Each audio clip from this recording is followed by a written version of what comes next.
Le ministre de la Jeunesse, de l'Entrepreneuriat et de l'Emploi, vous avez la parole.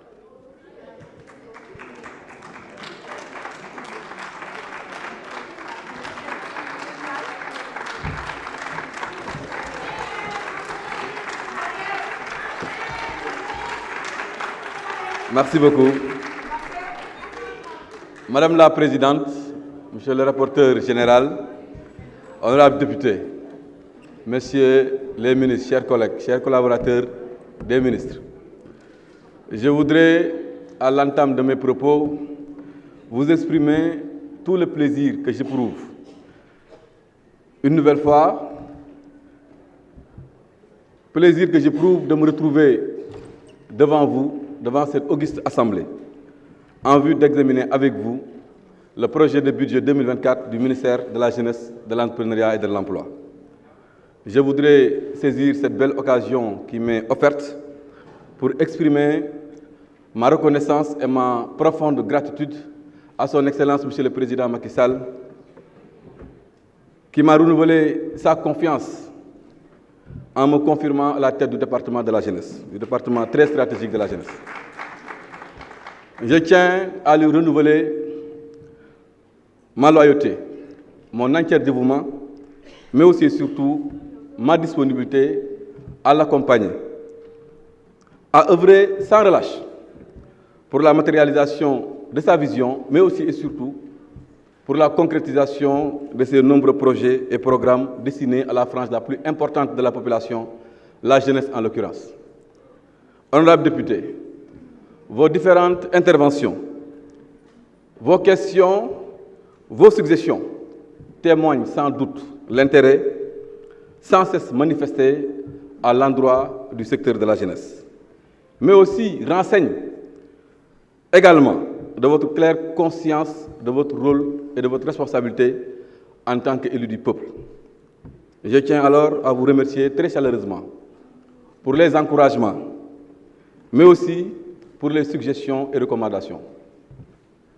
Mais je tiens aussi à vous remercier pour vos critiques objectives, mais aussi vos critiques constructives. Et je m'engage que, Inch'Allah, nous allons mettre en œuvre l'ensemble des suggestions que vous nous avez faites et que nous jugeons pertinentes. Honorables députés, dans ce contexte particulier où l'actualité brûlante reste marquée par la recrudescence du phénomène de l'immigration irrégulière, je ne peux pas ne pas penser aux victimes de cette tragédie, à qui je souhaite un repos éternel,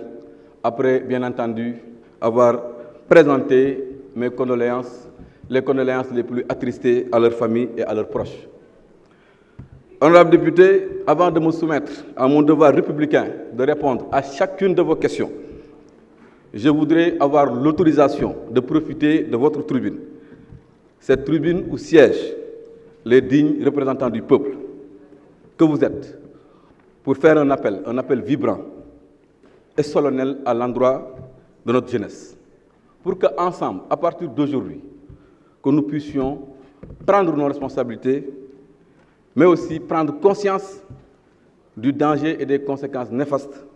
du phénomène de la migration irrégulière. Je voudrais, du haut de cette tribune de la représentation nationale, parler aux jeunes, leur dire que je suis d'accord avec eux, que les difficultés persistent. Je suis d'accord qu'il nous faut encore mobiliser davantage de ressources au profit du secteur jeunesse. Je suis d'accord qu'il nous faut encore et encore s'occuper d'eux. Il nous faut encore davantage de mécanismes capables de régler nos problèmes. Mais tout ceci ne nous donne nullement le droit d'abdiquer, le droit d'abandonner et le droit de quitter ce pays. Ce pays que nous devons construire, puisque nous en sommes le futur, l'avenir et le délégataire légitime. Alors, chers jeunes, continuons à faire confiance au gouvernement, continuons à faire confiance à l'État, continuons à faire confiance au président de la République et à son gouvernement avec Amadou Ba, le Premier ministre. Nous sommes conscients que l'État doit certes faire encore des efforts, mais acceptons et reconnaissons ces actions, les actions de l'État. Elles sont incommensurables, en attestent les nombreux programmes et projets au bénéfice des jeunes que l'État ait mis en place depuis 2012. Je voudrais, en cet instant solennel, lancer un appel à tous les acteurs politiques notamment, les acteurs de l'opposition et de la société civile, mais aussi les acteurs du pouvoir, les guides religieux, les guides coutumiers et la société civile. Je pense que s'il y a un consensus fort qu'il faudrait avoir aujourd'hui, qu'il faudrait bâtir, c'est celui autour du phénomène de l'immigration irrégulière. Cette question, de mon point de vue, doit être abordée avec empathie, avec compassion et non pas avec passion. Cette question, nous devons l'aborder avec retenue, parce que ceux qui partent sont très souvent intoxiqués. Et dans ce contexte d'appel, parce qu'on a parlé de grande offensive, la grande offensive, c'est avant tout la vulgarisation des actions du président de la République, mais c'est avant tout la communication pour dire aux jeunes qu'ils ne doivent pas partir, parce qu'ils peuvent effectivement avoir des solutions chez eux. Dans ce contexte, comment ne pas rappeler ces conseils du Saint-Père évêque, Monseigneur Benjamin Ndiaye, qui dans son homélie prononcée à l'occasion de la journée mondiale de la jeunesse, qui cette année a coïncidé avec la fête patronale de l'église Christ, roi de l'univers de Diouroup, homélie prononcée dimanche passé. Écoutons Monseigneur Benjamin Ndiaye. Monseigneur disait à la jeunesse chrétienne, parce qu'il s'exprimait devant la jeunesse chrétienne,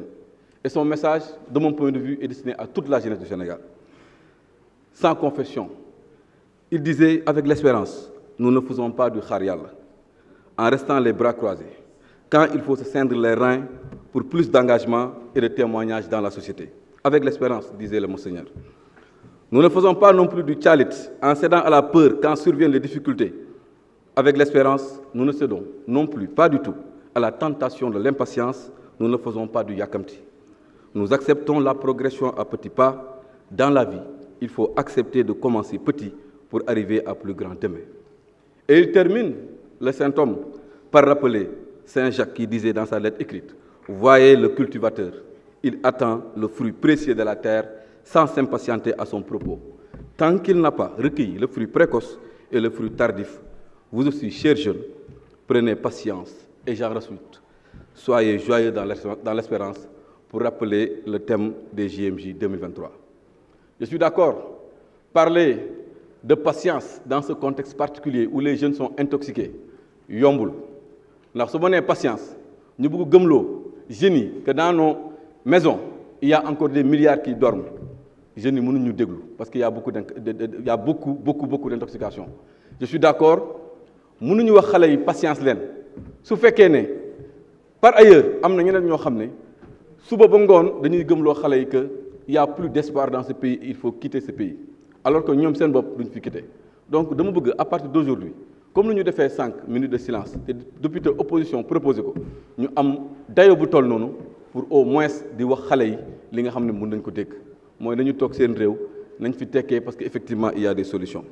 Voilà le message que je voulais dire. Voilà ce que disait Monseigneur Benjamin Ndiaye. Je n'ai aucune virgule à ajouter par rapport à ces propos pleins de sens du Saint-Homme. Maintenant, pour revenir aux questions. Gërëmaat encore une fois ñëpp ñi nga xam ne jël nañ fi parole wax ci question emploi bi nag yaakaar naa président de la République son excellence monsieur Macky Sall bu mu fi ñëwee ba léegi 2012 gis nañ lu am solo loo xam ne def na ko fi programme xëy ndaw yi la ñuy wax tey parce que moom moo mujj mais avant xëy ndaw yi lu bëri amoon na fi jarul may ñëwaat ci programme état bi parce que yéen a ma ko gën a xam gis ngeen programme bi résultat yi nga xam ne am nañ ko. ci xëy ndaw yi nag wax nañ ci problème retardu salaire effectivement léegi-léeg dañuy jànkonteel ak ay problème retardu salaire bu si mujj mooy gis ngeen xale yu bëri enrôlé woon nañ leen depuis ay mois de mars avril mais xaw nañu yéex a am affectation parce que amoon na ay jafe-jafe salaire waaye ñu ngi leen di bëggal ne suñ jàppale ministère finance yaakaar naa tey loolu yëpp dépassé nañ ko yaakaar naa ñun suñu sañ-sañ mooy xale yëpp am liggéey te yaakaar naa def nañ ko on a fait des recrutements massifs xale yëpp jël nañ leen su ñu demee nag ba benn jamono nag su des questions de procédure suñu diggante ak ministre des finances mu am ay tuuti retard dañuy wax xale yi tamit ñu nangu léeg-léeg muñ xam ne léeg-léeg day état day fonctionner noonu mais jamono yi ci ginnaaw gis nañu coow li bëri woon na lool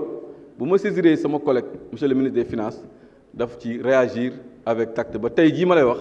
retard salaire yi ça sera un mauvais souvenir parce que semaine passée la ñu versé 1,5 milliard pour ñu mën ci fay ñi nga xam ne ñoo nekk di kaas ne dañ leen war a fay parce que effectivement dañ leen war a fay mais nag dañuy comprendre léeg-léeg day am jafe-jafe ndax ñun yoruñu kàttan bépp pour mën a tax chaque fois ñu mën a fay léeg-léeg day dépendre ci leneen donc monsieur le ministre des Finances je voudrais du haut de cette tribune donc vous remercier vous dire que vous avez été pragmatique vous avez réagi avec rapidité bu ñu la sollicité ba léegi tey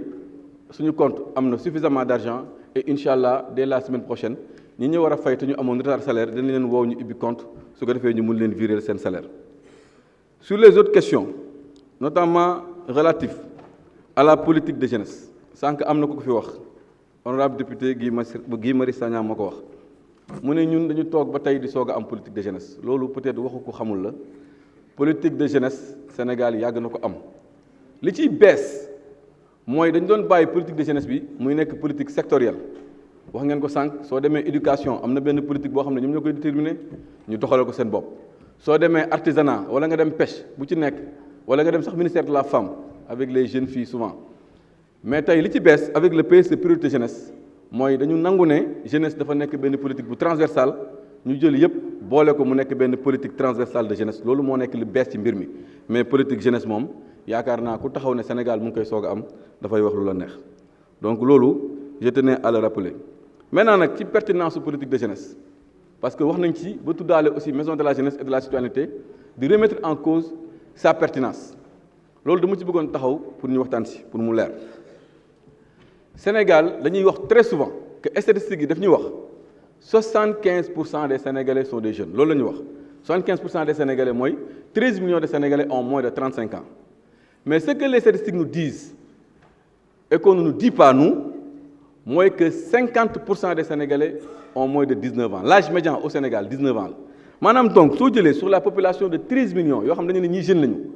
9 millions yi maanaam lu ci ëpp c'est des jeunes qui ont moins de 19 ans léegi nag ñooñu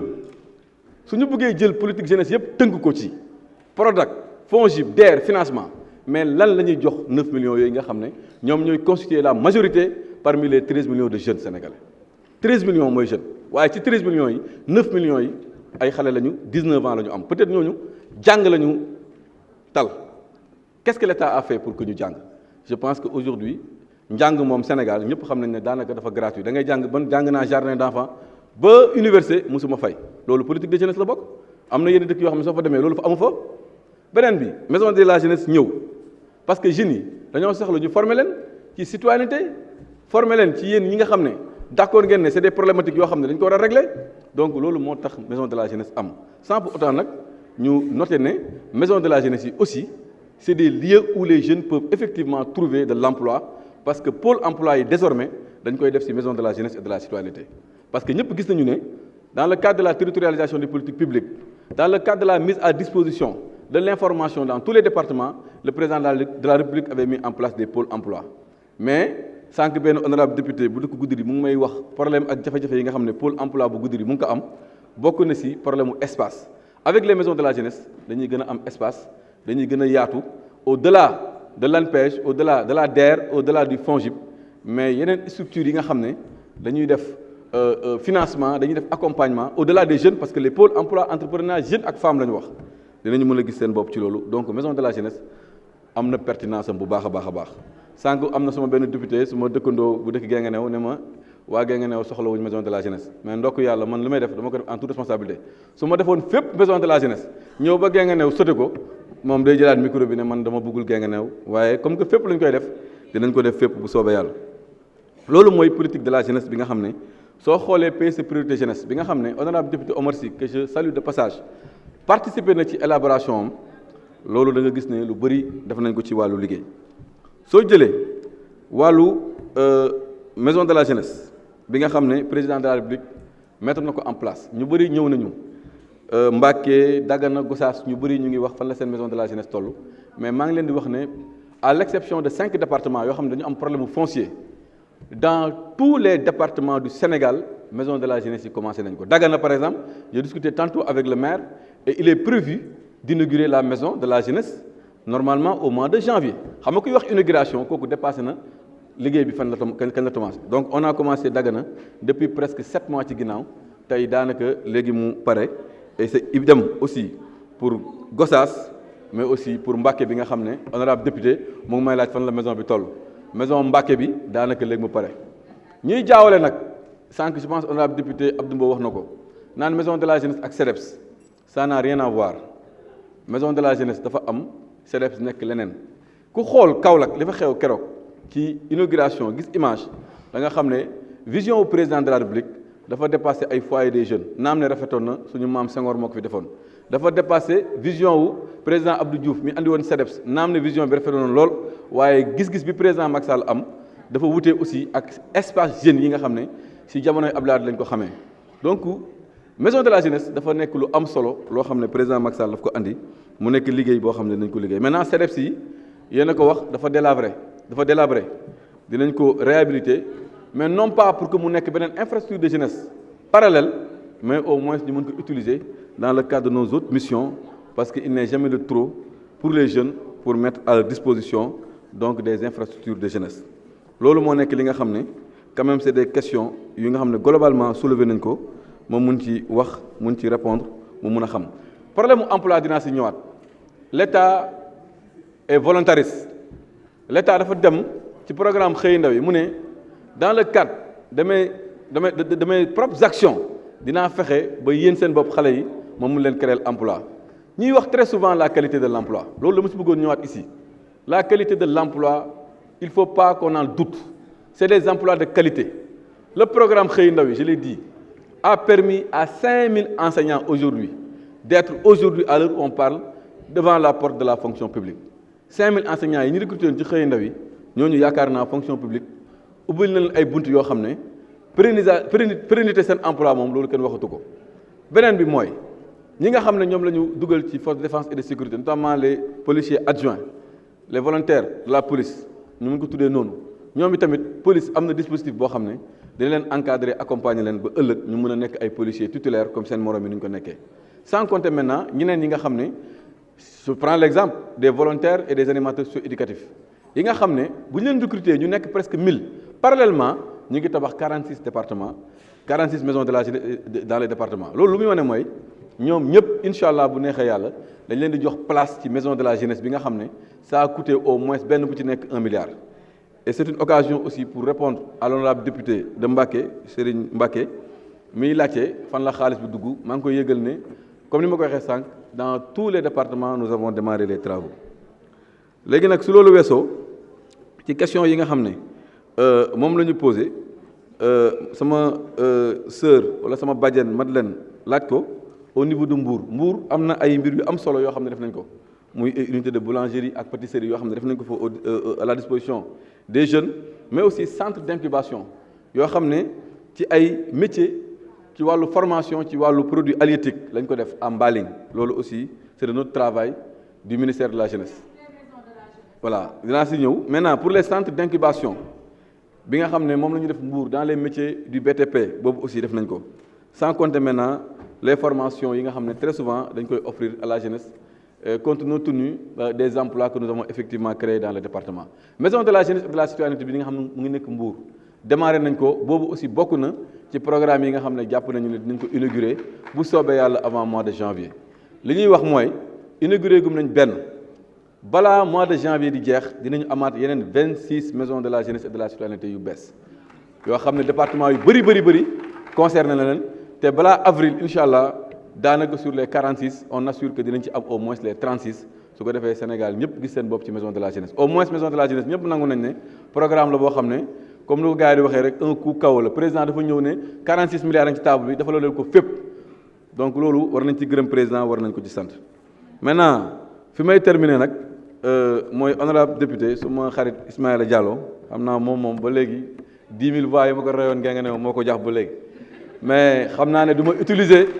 la tribune de l'Assemblée nationale pour waxtaan ak yow parce que yow man mun nañu waxtaan maa yow Guinguinéo mais nag soo fi waxee yoo xam ne damay am occasion pour leeral ko dama koy leeral dama wax ci conseil présidentiel ne président de la république ci xam-xamam ci bëgg Guinguinéo dafa def benn investissement boo xam ne dafa ma 37 milliards dugal ko Guinguinéo mu nekk commune mu nekk département bu ndaw mais mu dugal ko mu nekk université Sine Saloum boo xam ne mu ngi coûté presque 60 et quelques milliards mais partie bi concerné Guinguinéo comme que président de la République dafa am yéene bu rëy suñu département mu jël 37 milliards dugal ko ci université bi Ismaïla man benn investissement rek laa wax xam naa nag da nga ma poussé ma wax yenn investissement yi mais loolu du ma ko waxee fii su ñu demee Guinguinéo nag dinaa la wax lan la autoroute kawoon ñii bi coûté lan la Guinguinéo am ci diggante chemin de fer bi nga xam ne jógee na Dakar ñëw ba Guinguinéo ba Tamba romb Guinguinéo dinaa la wax yeneen projet ak programme yi nga xam ne président def na ko mais benn kese laa jotoon a laal gars yi di tëb di dal maintenant si yeneen question yi nga ma posé nee nga sama waa dëkk Mbadakhoune ñoom ñoo la yónni Mbadakhoune moom yaakaar naa su fekkee ne dañ la yónni ba nga war a ñëw foofu ñu waxtaan foofu parce que li nga wax dafa rëy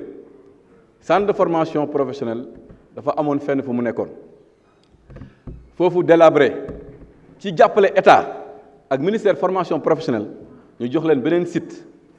ñu nekk site boobu di liggéey ñun ci suñu yéene sànq dégg nga fi mu ne boulangerie communautaire bu am Mbour ñun ñu fexe ba programme ak projet bu mel noonu yegg ci ñu dëkk muy Mbadakhoune ñu def fa boulangerie communautaire